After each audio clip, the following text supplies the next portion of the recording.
Sinagot naman ng Armed Forces of the Philippines ang payag ng Pinay na asawa ng inarestong Chinese national na hindi espiya ang suspect.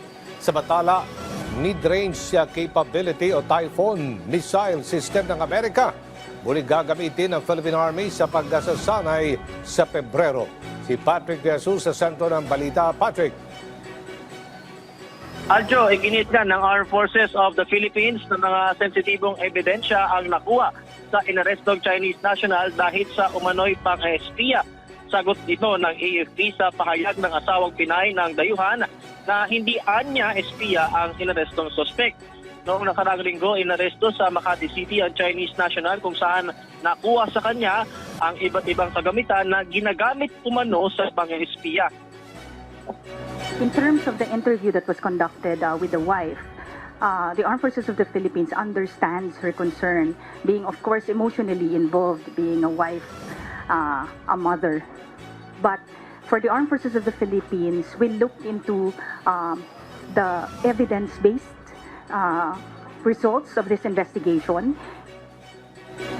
Patuloy nga yung investigasyon ng AFP katuwang ang iba pang ahensya ng pamahalaan. What we can point out is that these are crucial features that has been found in the data.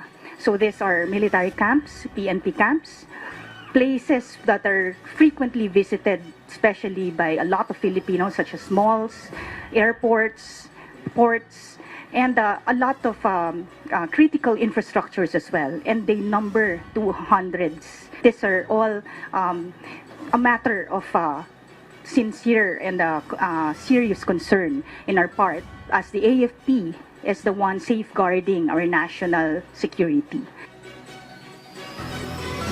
Samantala, Aljo, sa press briefing ng AFP ngayong araw, dito rin yan sa Camp Aguinaldo, sinabi ng Philippine Army na muling gagamitin sa pagsasanay sa Pebrero ang mid-range capability o yung Typhoon missile system ng Amerika.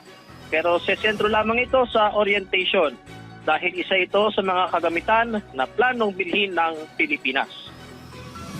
It is a preparation for the Salaknib, but it is part of the Army CATEX Katihan. As mentioned previously by the Commanding General Philippine Army, we are proposing for the same capabilities.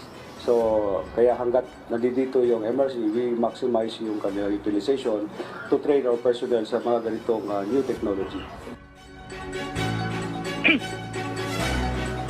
Aljo, noong nakaraang taon pa, nasa bansa ay ang MRC na inalmahan ng China. Pero sagot ka ng gobyerno, walang sino man ang maaring mangialam sa ating mga hakbang na palakasin ang seguridad. Yan ang pinahuling ulat. Balik sa iyo, Aljo. Maraming salamat, Patrick De Jesus.